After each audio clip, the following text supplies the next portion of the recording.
Assalamualaikum teman-teman. Selamat pagi, selamat siang, selamat sore, dan selamat malam.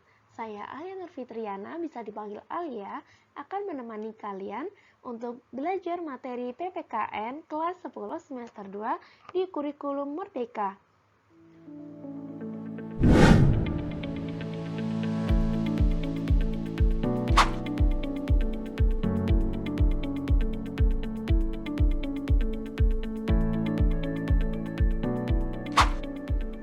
Materi PPKN kali ini yaitu tentang Bhinneka Tunggal Ika. Isi materi dari Bhinneka Tunggal Ika yaitu ada 5 unit.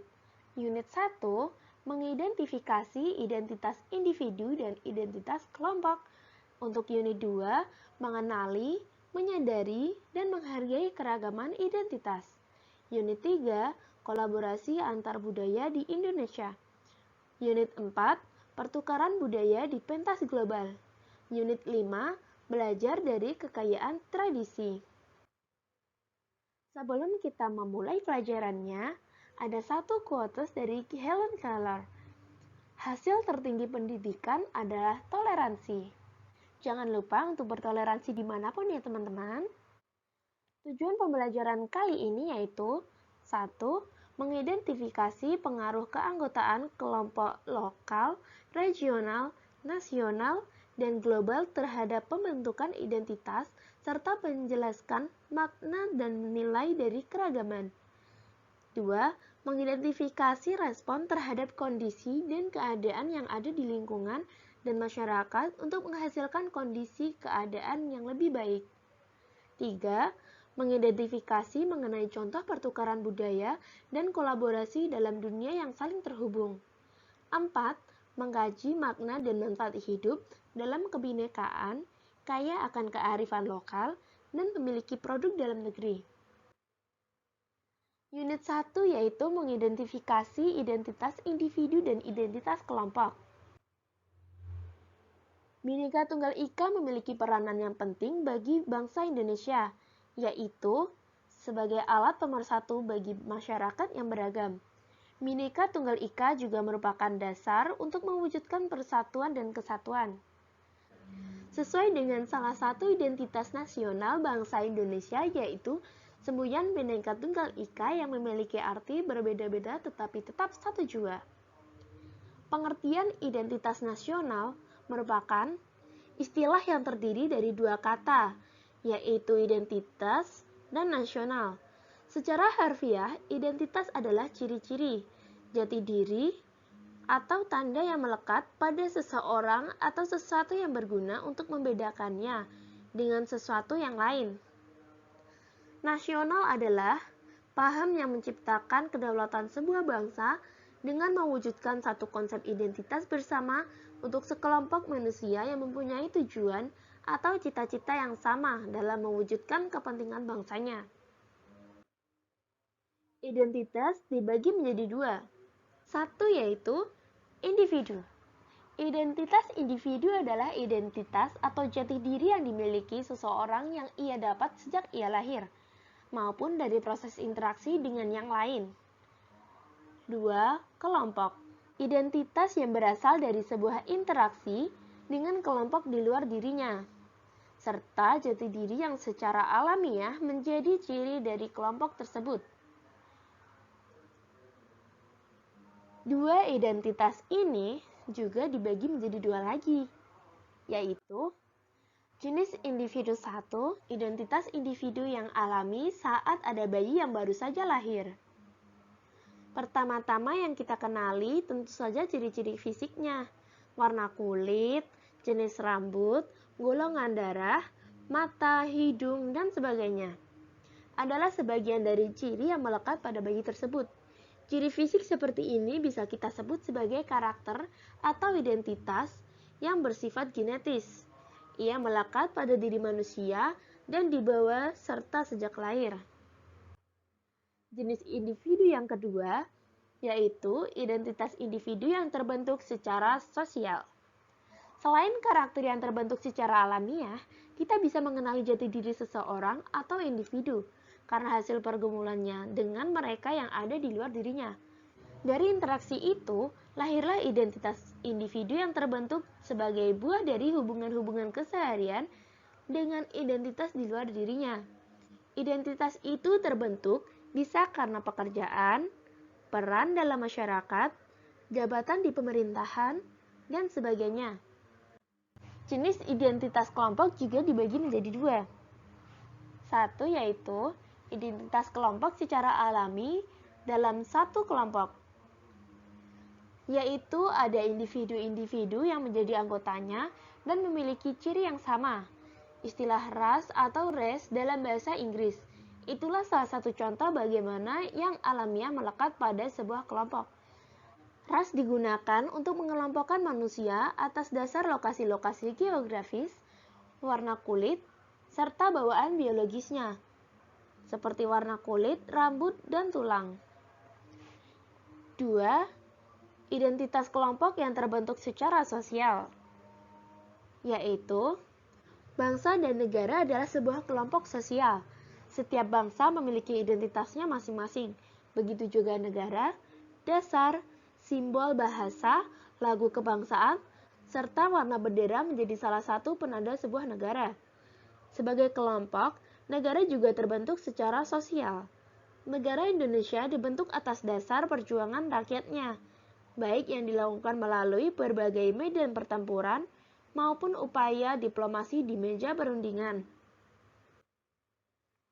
Untuk unit 2, mengenali, menyadari, dan menghargai keragaman identitas.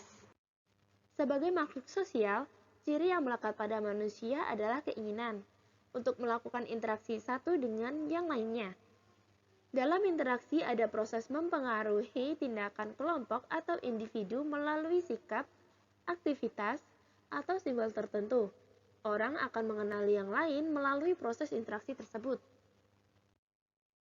Proses untuk mengenali yang lain yang juga dilakukan oleh manusia dalam kapasitasnya sebagai makhluk sosial bisa dijumpai melalui cara lain, yakni sosialisasi.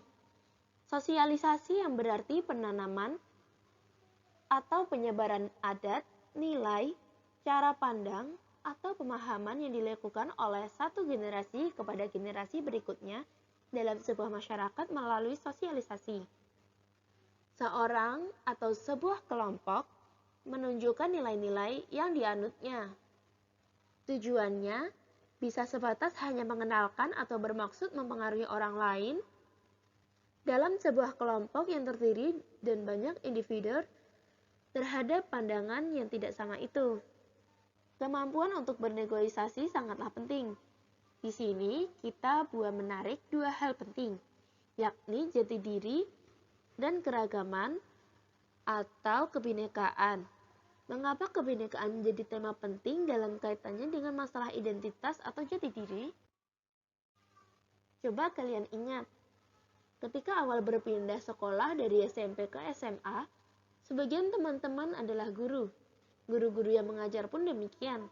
Lingkungan sekolah juga berbeda dengan situasi sebelumnya. Jika kita tidak bersosialisasi dengan cara mengenal satu dengan yang lain, kira-kira seperti hidup seorang diri. Mesti faktanya, ada banyak orang di sekeliling.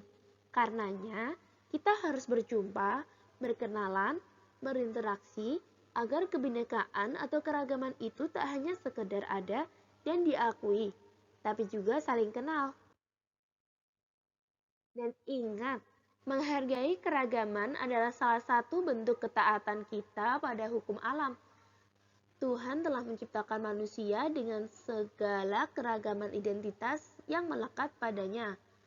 Menyadari dan menghormati keragaman tak hanya sebagai cara mengenali sesama, tetapi juga memuliakan ciptaannya. Unit 3 yaitu kolaborasi antar budaya di Indonesia. Indonesia adalah salah satu negara kaya akan keragaman budaya.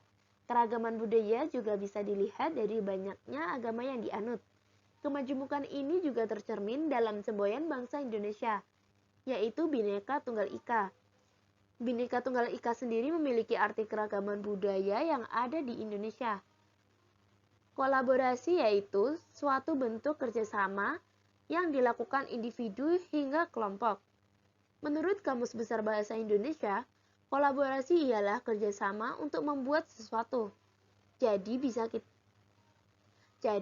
kita tarik kesimpulan bahwa kolaborasi antar budaya untuk mencapai tujuan tertentu.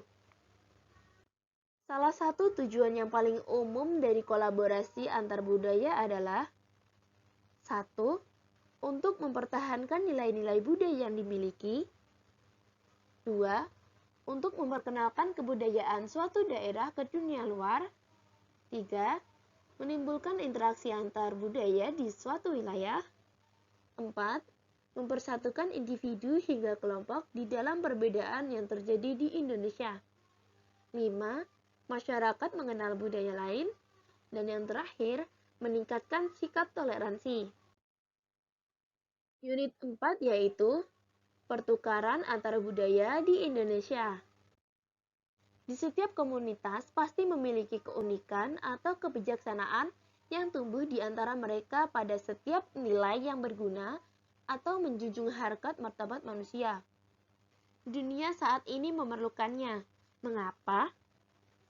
Saat ini umat manusia di dunia dihadapkan pada 3 tantangan.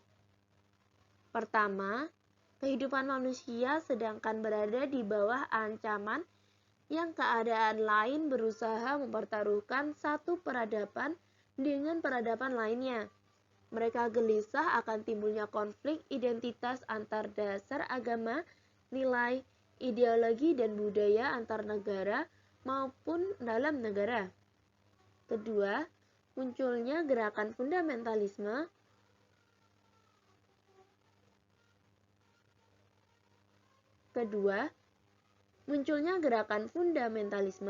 Khususnya berkaitan dengan ideologi tertentu, yang menerapkan menutup pintu rapat-rapat bagi masuknya segala produk modern.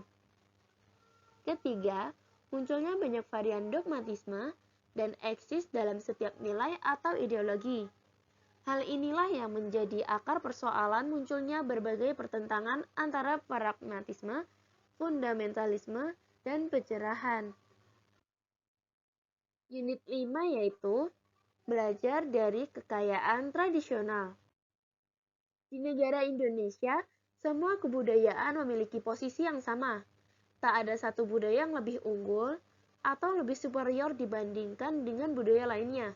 Semua warga negara dengan segala identitas primordial yang melekat padanya, agama, etnis, bahasa, dan lainnya berada pada paying yang sama.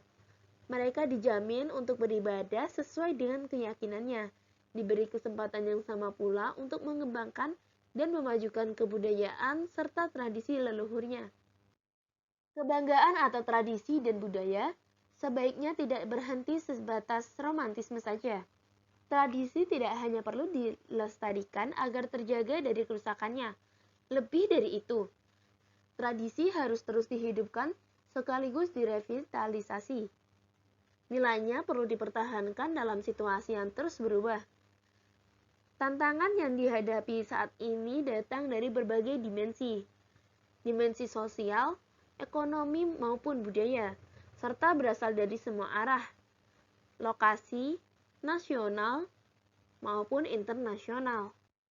Kearifan tradisional Indonesia terancam jika tidak ada perlindungan dari pemerintah untuk mencatat dan melestarikannya.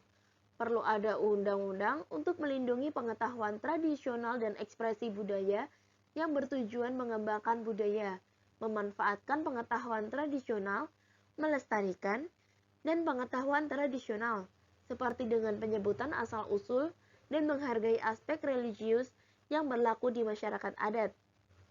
Berikut ini contoh dari kekayaan tradisi Indonesia. Nomor 1, selamatan dari Jawa. Selamatan adalah menggelar doa bersama yang dipanjatkan oleh banyak orang agar sang empunya hajat mendapatkan keselamatan. Kedua, Mapelete Bola dari Bugis, yaitu masyarakat sekitar akan membantu tetangganya yang pindah rumah dengan cara menggotong rumah secara bersama-sama. Cincowong dari Jawa Barat. Ritual ini dilakukan untuk memohon kepada Tuhan Yang Maha Kuasa agar menurunkan hujan ketika terjadi musim kemarau panjang. 4. Lompat batu nias. Tradisi ini telah berlangsung lama dan diperuntuk untuk laki-laki saja, agar dianggap sebagai laki-laki yang matang dan dewasa secara fisik. Pemuda nias harus melompati tumpukan batu setinggi 2 meter dan selebar 40 cm. Nomor 5. Pelaku bungkuk dari Jawa. Maksudnya berjalan dengan gestur tubuh sedikit membungkuk. Ketika berjalan lewat di depan orang yang lebih tua, umumnya disertai dengan kalimat "Nuwun sewu, amit", yang berarti memohon izin untuk lewat.